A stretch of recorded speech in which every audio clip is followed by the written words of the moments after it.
All right, welcome back to the Locked On Network crossover show, Locked On Suns, Locked On Nets. I am Doug Norrie from Locked On Nets. If you're on that feed, that is Brendon Kleen from the Locked On Suns. If you are on that feed, or if you're just over on the overall Locked On Network, wanted to get together for this podcast to talk about sort of what's been an ongoing and maybe will be forever going story in the offseason for the NBA, which is the will they or won't they trade of Kevin Durant from the Nets to presumably the Suns, who had been the odds-on favorite for a long time. Brendon, how's it going, man? It's good. I have to admit, we're talking on July 21st. If you had told me this would still not only be going on, but be such a mystery at this point, I think I probably would have smacked you in the face on July 6th. So yeah, we are here, or I guess on June 30th, I should say. We are here, and it's going to be fun to go back and forth on some of this stuff. But I can't say that I'm happy that it is still going on at all, even one way or the other. Even if there's no trade at all, I'd rather just know. And that's the frustrating part of it right now. Yeah, the uncertainty has been sort of like the same levels of uncertainty for a long time. It feels like at this point, I agree with you that not much, while it feels like there's been many ground shifts during this time, in the reality, not much has happened here. Like it's time it seemed like a foregone conclusion. At times it seems like, maybe wishful thinking. It's been called copium for me many times in my mentions around whether Kevin Durant's going to stay. Where are you? I'll give you my opinion on it, but where are you right now? Like how much, I guess you alluded to it a second ago that you were really confident maybe, 3 weeks ago, 2 weeks ago about Kevin Durant coming in a trade to the Suns. Where do you stand now? Like, did the Ayton signing, change that at all? Did reporting change it at all? Are you still there? It sounds like maybe not, but where are you now with a possible trade that I agree with you for a while felt like this is all going to happen because in the current NBA, this is just kind of what happens when superstars have a destination picked out. Yeah, I don't think the Ayton thing dissuaded me all that much. I think for the most part, the fact that Ayton went back to the Suns, the only reason that I think that would change my view on the KD stuff is it just gives the Suns a little bit less flexibility. Even if Ayton, it sounds like, was never going to go back to the Nets in a trade, and that was out there from almost the beginning, there could have been opportunities for multiple teams where Ayton still could have been involved. So not having that tool in your tool belt, I think, if it is 5-10% less likely as a result of that, maybe 15-20, I don't know. I don't think that it flipped me to they're not getting Kevin Durant. I don't know if anything has flipped me to they're not getting Kevin Durant if I'm a Suns fan, but I think the thing that I'm struggling with now is, are we just turning ourselves in circles because there's nothing out there? Or has there been a substantive change in the likelihood of a trade? Like, are we actually seeing the Nets change their minds, or have they always kind of been in this same position and it's just going to take something big to get them there? And that was always the case, right? Like, it doesn't sound like they were really serious about some of the things that have been out there. I'm not sure if the Cat plus Anthony Edwards thing, there's been disagreement over whether that was actually something they asked for, the LeBron plus Anthony Davis nonsense. Point being, it always has felt like the Nets were asking a lot. So maybe they've just been dragging their feet this whole time. Maybe it was either never likely in the first place, or it is still extremely likely. I know I'm kind of talking in generalities here, but I guess I don't think anything has really substantively changed. So you ask me how I feel now. I don't feel that much different. I don't know what's going on in any of those folks' heads, so I don't have the answers. But I guess the fact that we've heard Brian Windhorst or Adrian Wojnarowski just kind of go, yeah, maybe they'll keep him. I'm not convinced. I just think it's still a long way till training camp, and nobody really has an incentive to do anything in the short term, and we'll just have to continue to watch it. Does that make sense? I don't think anything is different now than it was really on July 4th or 6th or 8th or 15th.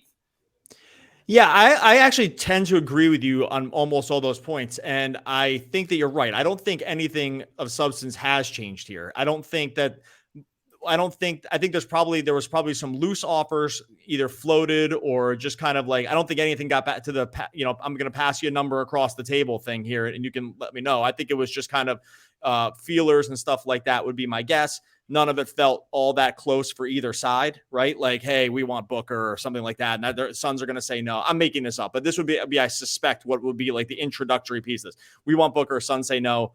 Suns offer Bridges and the Nets say no. Let's start there as like a high level, right? I can see something like that happen and both sides scoffing at that.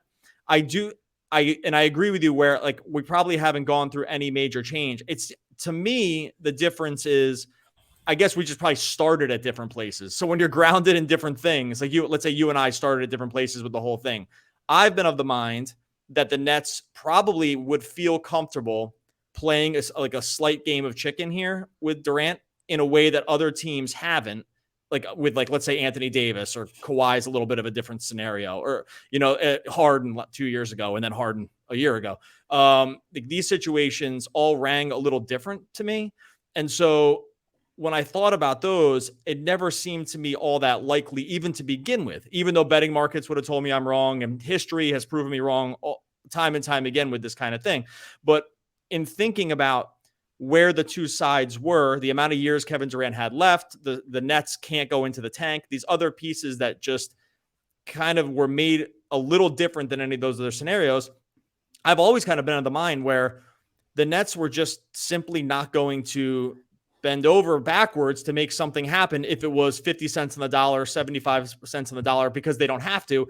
And there was a part of them that was kind of saying, hey, we're going to rewrite history a little bit here. This has not worked out for every other team that's done this.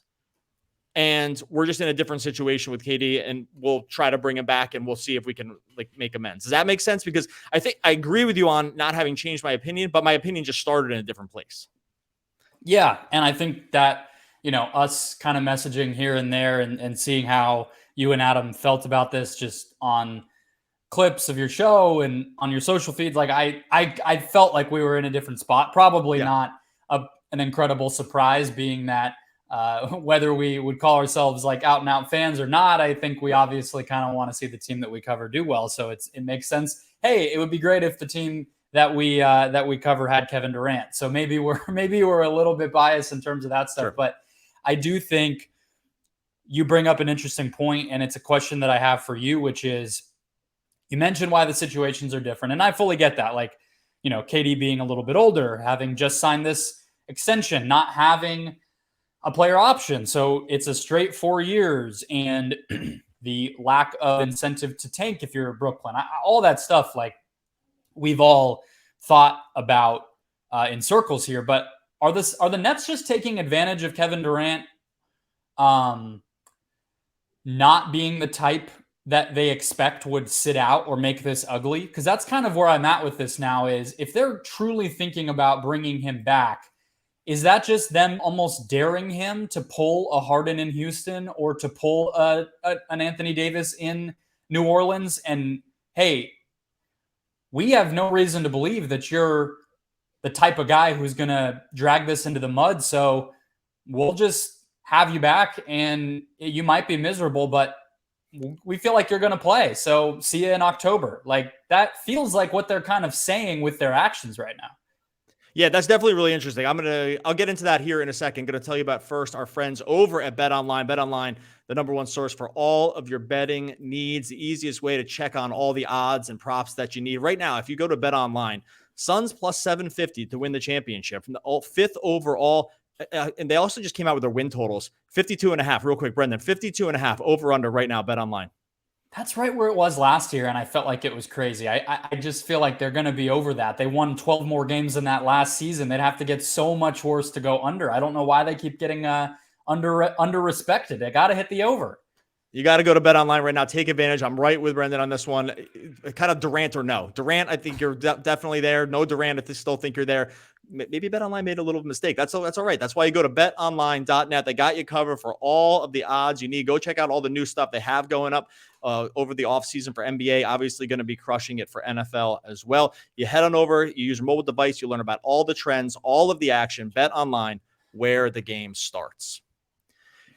Yeah, the Durant thing, that's a really interesting, and I think I probably have in some way thought this without actually directly thinking it, right? Because I don't think I've ever had the active thought, oh, hey, Kevin Durant. I've seen it, I guess, but I've never really lent it a lot of credence, or just not, that has never been like the top 4 reasons why I don't think they would do it. But I think what you say is actually probably correct in a lot of ways, and organizationally not the worst tack to take, because Durant, while Mercurial at times, it's not really anything about like basketball. It's mostly just going at people on Twitter and kind of just wanting to, wanting to cement some kind of legacy or pushing back on, people throwing him shade online and stuff like that. But it's never basketball stuff. And he's definitely not the guy who would like pull a Harden in Sacramento last year, where it was like, hey, we just rolled this body onto the court for, 35 minutes and then rolled him off and he did nothing. Right. And so I don't think he has that in him. So, but I think that the Nets wouldn't be wrong in thinking that, because this is exactly why you signed a 30,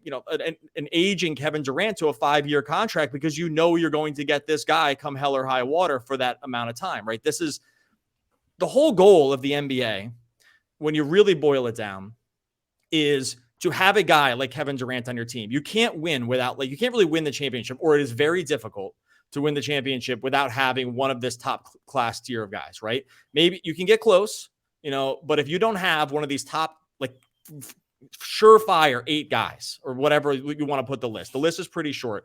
You basically have needed one of those guys over the last decade to win the championship. Durant is just one of those dudes. So at that point, if you have one of those guys, he lives for basketball. He just doesn't have a tank in him. He could not do it. While I have not thought about that, I think you're totally right in suggesting it. And I think they would be correct in thinking that, because, hey, we made a long commitment. Look, I know teams can trade guys whenever, so I'm not going to make a huge stand on like pro ownership here. That's not the hill I'm prepared to die on, but they would be correct in that thinking, unless the package was overwhelming. Because if he is still a Net come the preseason, I agree with you. He's just not going to sit out. I'd be shocked. I'd be floored. I could be wrong. I've been wrong about plenty of stuff. Sometimes just tweeting it out there makes me wrong. But I think that this situation, like you said, kind of will play out that way. Yeah, it's obviously a fascinating question, right? It's never happened until it happens. So I agree with you. And I think something I've been emphasizing on my show is he has always fallen back on the idea that he's never demanded a trade, right? When you see him go at it with fans sometimes, or media members that criticize him so much, he said that a lot of, I don't know what I did that makes you so angry, considering I waited out my contract each time. I chose a new team. They signed me with their cap space, and I tried my best to win with them. This is a departure from that already, for him to even ask for the trade and have it get made public the way that it did. So that's already a first. Maybe another first could be coming, that he does decide to make this ugly. He doesn't really have any incentive to do that in the short term either, until, if it gets to be training camp or just before, like we saw with Harden in Houston, and they still have not moved on it, then maybe things change. But I guess where I'm coming from, if you kind of assume that in some part that's why Sean Marks and the Brooklyn front office is handling this the way that they are, is they just don't think Durant's the type of guy to do that. Maybe that's true. But I guess you said at the beginning of all of this that you thought this was a little bit different, this situation. I don't know if any of the differences between this situation and the Anthony Davis situation, or any of the others, is able to I guess eliminate the bottom line of, when these stars want to be somewhere else, it's pretty hard to convince them that the current situation is good enough to come back to. I guess I just wonder why Kevin Durant wouldn't make a big fuss. What about what's happened in Brooklyn is so different now than it was 3 weeks ago when he asked for a trade in the first place? It still doesn't feel like Kyrie Irving is going to be a Net 2 years from now. It still doesn't feel like that team, necessarily has the level of cohesion and understanding. I mean, we don't know what goes on behind the scenes, but nothing's come out that they've had some sort of heart-to-heart with either of those two superstars. So why would Kevin Durant be amenable to coming back? Why would he play nice? Why would he not say, oh, actually, my calf hurts on opening night. I don't actually think I'm going to be available. I'm sorry. I'm not going to play basketball tonight. Or go do an interview or leak out to Woj or whoever that something is continuing to be wrong, that he doesn't still want to play there. Like, I guess if you believe that they would bring him back, you also kind of have to believe that he would play ball with that. And I just don't see why he would. I don't know that that means he'll be a Sun. There's a million other possibilities between him being a Sun and him being a Net. But why would he want to continue to be a Net? I guess he doesn't need to want to, but we've never seen that. We've never seen the, no, we're not going to trade you. And, oh, and then everything was good. And 2 years later, they won the title and happily ever after. That story's never happened. So this would be a genuinely unprecedented situation, even if we all agree that they seem to be going in that direction. To get that far and continue it and have it actually be good would be pretty crazy. That doesn't really happen in the NBA. And I think the only real example of it was like Kobe, but there was also organizational like timeline on that was totally different. He had been there his whole career. So I've seen, and I'm only throwing it in there because it has been compared. I've done it myself, and I'm also willing to admit that it's still a very different situation. He'd been there his whole time. It was a totally different thing. And I guess you could say Damian Lillard, right? But he never personally publicly asked for a trade. There was just the rumors, and now things seem to be okay, but it's also different. Damian Lillard's not as good as Kevin Durant. And I think one thing that actually hits that something you said about Durant, which I think is correct. And actually, if I'm gonna make a counter to my previous argument, which is that like I think that they'll stay. Well, you actually said two things. One, how dare you question like the availability and consistency of the rest of the Nets guys? Ben Simmons, Kyrie, these guys are like, concrete. But no, I don't think that it'd be very weird to think that anything has changed. And it might be just an indictment of those two guys too, that he asked for the trade. Like he took a look under the hood and said, this can't really happen here. Whatever. That's, I'm making that up sort of, but there's been nothing to suggest that everything is like hugely hunky dory between all those guys. Another thing that you said did hit with me too, was that, you mentioned he's stood on the back of never having done these other things in his career, which is correct, except now he's done it. Right. So now when you've done it, and you kind of like let the cat out of the bag, it's going to be really hard to get it back in there in any functional way. So now that you've kind of already gone there with the trade, why not just go all the way? Because I can see Kevin Durant thinking to himself, well, I tried it the other way. I tried going to Golden State legacy, in terms of how it was received, that didn't go the way I wanted. I tried this Brooklyn thing to kind of go here on my own. This has not really worked out the way I suspected. At that point, I'm here for 5 years, but I really can't see that as palatable. At that point, now that he's kind of asked for the trade, well, I mean, he never came out and said it. It's been reported. So he asked for it, right? So we know that to be the case. But now that he's done it, he has done that. Like he's beyond the Rubicon with that. He's already done the thing that he had never done before. So now why not just take it to the whole way? And actually that part of it does poke holes in my original piece, which is that he would come back and play ball. Because if he had never done any of these things before, and now he did it, then he probably is willing to do other things that he had never done before.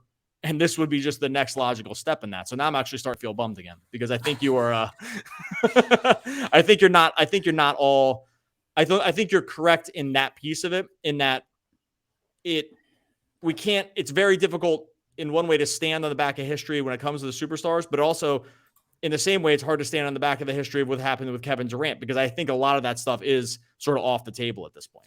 And that's why it was all so crazy in the first place, right? It's just so unprecedented. It's genuine, like top 15, top 20 ever player. It is in the tail end of the career, which is not a time when usually we hear these trade demands in the middle of a second contract. That's kind of the blueprint in the NBA, right? The second, maybe the third contract, but it's, I committed, I tried, it didn't work, I want out. But we don't see it in players mid-30s, and we also don't see it with players as good as Kevin Durant, but then the piece you just hit on, players who are so public with everything that they think. And so we do have this weird, we feel like we have, I should say, this background with KD. We feel like we get him in some sort of way, or like you and I can go back and forth. Would he throw a fit? Would he be a malcontent? Would he this or that? Because we feel like we know. And And that's unique too. And there's also, when you're talking about what would he do, how would he approach, making life miserable for the Nets if he wanted to do that, his Twitter feed has become a pretty darn powerful tool, right? Like, would it surprise any of us if we woke up sometime in the next week or two and all of a sudden there's a KD tweet going viral where he's like, screw you at Joe Tsai or something? Like, I don't think it would be unexpected or completely out of the box for that to happen. So yeah, I guess the part that turns me into a pretzel a little bit here with this stuff, to maybe make you feel a little bit better, because I definitely don't feel like I'm not trying to convince anybody this is going to happen. I'm just as confused as everybody, because the part that I then fall back on is, why has it not happened yet? Yeah. Well, actually, let me ask you that. Actually, that leads to the next question I wanted to ask. And I will say real quick before I ask it, you're totally right about Durant having his own, like, he kind of has a vertical now at this point, like between Twitter, he's got a podcast, he's got the boardroom, he's got a bunch of other stuff, like sort of new media pieces. Hard. Yeah, no, he has a bunch of new media pieces together. He's been working this way. He's invested in a lot of different stuff that like is going to have his back for different things. Like he has, it's not exactly like the vertical on the media piece, but it's like pretty darn close when it comes to an NBA player. So I'm with you there. Like he doesn't need to be beholden to whatever other narratives are there. And what's clearly the case, even in a public sphere, is he's very comfortable with where he is. Like he has no problem pushing back on anybody that doesn't seem to agree on like where he is in terms of what he thinks his arc is. So if you follow him at all, you can just see it. It's like, he's never come out and said it, but everything he says lends a very clear notion that if you say something he doesn't like, he will have no problem spending some time with you to tell you what. Okay, let me ask you this though. In the terms of why it hasn't happened, I actually think the real reason it hasn't happened is just because the packages don't line up, right? So I think that's more than anything. And the other one difference I would say between like an AD piece, even Harden to some degree, and these other trades that we've seen in the past, for the most part, Kawhi's a little bit different because he was a kind of a complete question mark coming out of San Antonio at the time. But you want to throw like Paul George into that mix because they had to have it done, even though he didn't request it. I'm just trying to think of like the blockbuster trades, Bucks going after Drew Holiday, stuff like that. I tend to think that the biggest reason among all of them is that the Suns just don't have the package that is enticing enough. So, and this is one thing I've tried to suss out in terms of those people that like, people that follow the Nets, even fans, I think, because I've had a million Suns fans in my mentions over the last couple of weeks, asking like, what is the trade? Like, if you were to do it right now, one, do you think there even is a 1-to-1 trade that the Nets could and I'm trying to use this word very carefully, realistically accept? And then two, like, do you think it would absolutely have to necessitate a third team getting interested? Like, had there been too many other moves already? Like, has the ship sailed, especially if a Donovan Mitchell thing happens here? Like, so I guess I'll just rewind. Like, what is it? Like, is there a realistic package that you see the Suns have now, even for just a 1-to-1 thing? And then yes, or if not, like, what other avenues do you think could be taken? I think the Suns package is the palatability of the Suns package is dependent on what else is out there, right? Like, I don't think in a vacuum, if you were to have said on June 30th, Kevin Durant will be traded and the package is going to be Mikal Bridges, Cam Johnson, Dario Saric, and 7, pick equivalents, which I've seen Suns people saying they can't swap picks. They could work it where it's the Nets get the second best of the Rockets, Nets, and Suns draft picks. So people seem to be confused on that. Yeah, that's definitely, by the way, I'm just going to parrot that. That's definitely true. It just goes into a sliding scale of like where the picks get swapped. The Rockets get the best one. The Nets would then get the second best one. Correct. And the Suns would get the worst one. That's how that would work. So if you were to tell me that was the package on the day that KD asked out, I think it would sound incredibly underwhelming. My question to you is, it doesn't sound like Scotty Barnes is an option here. It doesn't sound like Brandon Ingram is an option here. If you're looking around the landscape and you put yourself in Sean Marks' shoes, what's the best realistically out there that's been reported or that could theoretically, come up? What's the best one to you? Because I just don't see, I think this is why the Suns are comfortable playing the long game here too. You talked about a game of chicken. I think to them, it's like, if you can manifest a package that has a better player or a better couple of players than ours, go get it. But where is that? I don't know what it is unless you're in love with OG Anunoby or you're in love with, I don't even know what the next best one would be. Yeah, so this is where I agree with you. This is where the Rudy Gobert trade, and we talked about this in our podcast, came at like the worst possible time for both these teams, frankly. Like for any hope of this getting done, that trade getting put on the books, in some ways, not maybe 100%, but probably to some percentage, submarine the chances of this a little bit on optics alone. That trade was so overwhelming. It was a player that was up there in years. There were so many picks. Like there were players, and of a player that was clearly of a lesser stature than Durant, right? To a team that clearly wants to tank in Utah. So there was differences in the trade, but once that trade went through, it did kind of, at least for the short term, reset the market on what the value of these guys is. And I think that probably to some degree, I wouldn't be shocked if both the Suns and the Nets looked at that trade and said, well, that stinks because that's going to be pretty hard to replicate from some of the other teams that are left. And it's going to be really hard to sell fan bases and ownership and all this other stuff on a lesser package after that. And to the point where I was like, I think they would have accepted that deal possibly for Durant, like that Gobert deal, like something like that, and like D'Angelo Russell instead of one of those other guys or something like that. Anyway, point being, I think that kind of threw things askew.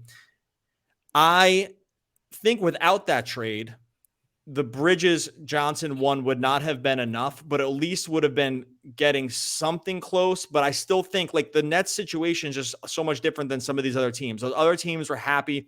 You know, the Pelicans were happy to go into the tank for a guy like Zion, right? Like that was kind of on the table.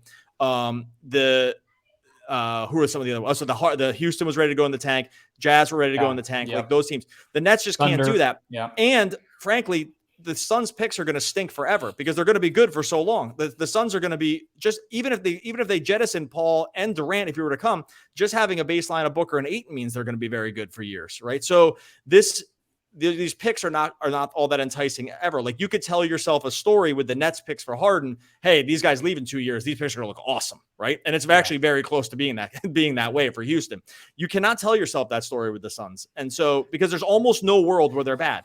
And I said, even if Chris Paul retires and Kevin Durant gets hurt, like they can withstand so much right now, even getting rid of those wings that you mentioned, that they're going to be good for so long. The picks will never be good. They'll never be good. Like for the next 6 years, they're not going to be good. And that's where I just don't think it's good enough. And this is all what wraps me back to it, is to say the best option the Nets have is probably like, to not accept that package and to just hope that they can make something work. Like this is, again, what always drives me back to this piece is that I just don't think like 7 picks in those 2 guys. I just don't think 7 Suns picks and swaps or whatever. The swaps they would lose every time. Like the Nets pick will always be, the Nets pick will almost always be better. They'll never swap them. And so I just don't think they would ever take it. And that's kind of where I land. And we can wake up tomorrow and they're like, hey, they unloaded everything and did it. And I wouldn't be shocked, but I probably would be disappointed if that was the baseline of a trade, because it's just not. I'd rather risk it on a guy who's like a top 4 player right now when he's healthy. And Mikal Bridges at best is like what, like a top 25 at very best, like a top 25, probably top 30 player. Probably not. And so, even that. I mean, that's what I mean. Like I'm trying to be super complimentary of him right now. I don't You're making think my argument for me. I appreciate that. Yeah. So that's kind of where and you said like getting wrapped in a pretzel. I'm kind of there too. But when I unwind myself from it, that's like the only really thing I can kind of come up with.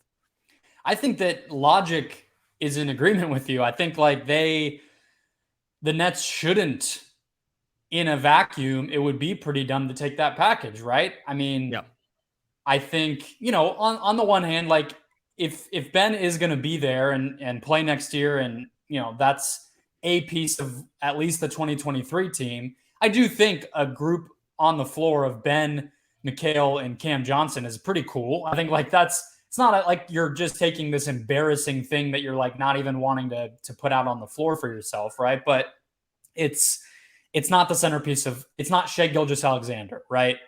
That's what the Thunder got back in their trade for just Paul George. And obviously Kawhi was involved, but they didn't even care about the Kawhi part. They still got Shai. So, I think it doesn't hold up to those other things. I think to answer your question too, just to clear that part up, the third team thing, I don't see a team elsewhere around the league that would be so moved to get Mikal Bridges that it would open up some new avenue for this, especially if Donovan Mitchell goes to New York as is expected. He would have been the only wrinkle there that might have changed my mind, but it seemed like he got angled toward the Knicks so quickly that I just don't think he's going to end up factoring in.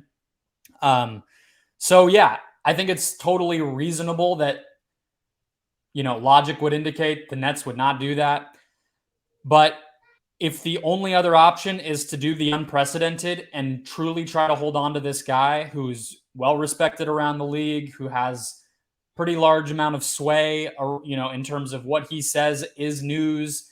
Other players really respect him. He's great.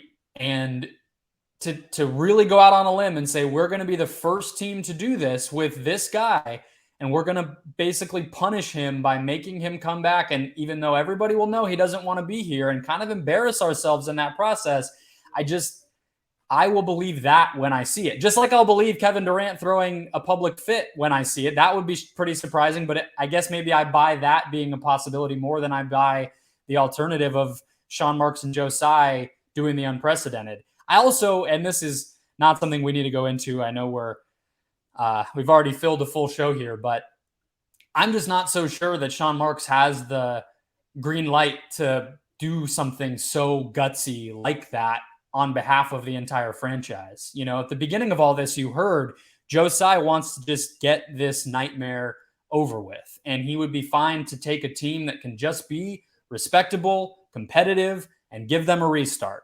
I don't think that's changed, and I don't know if Sean Marks has somehow earned some sort of huge benefit of the doubt that would make Joe Tsai say, yeah, do what needs to be done. If this becomes a public embarrassment for us, I trust you. Why would he say that to Sean Marks? I don't really think that makes sense. So I don't know. I think logic is on your side. I think precedent is kind of on the Suns side, and I don't know where this ends up. I think you summed it up perfectly. Logic versus precedent, and that's, I think, why we've kind of reached this weird stalemate, and that's probably actually why this whole thing's at a stalemate, frankly. Like, I think it's those two competing ideas. I think there's a chance that we jump back on together here if something else happens over the summer. I think there's probably some very realistic chance we're talking again, just because of all the reasons you sort of outlined. That's Brendon Kleen. I'm Doug Norrie. Thanks for jumping in here. Locked on Suns, Locked on Nets. We'll be back next week talking more NBA basketball.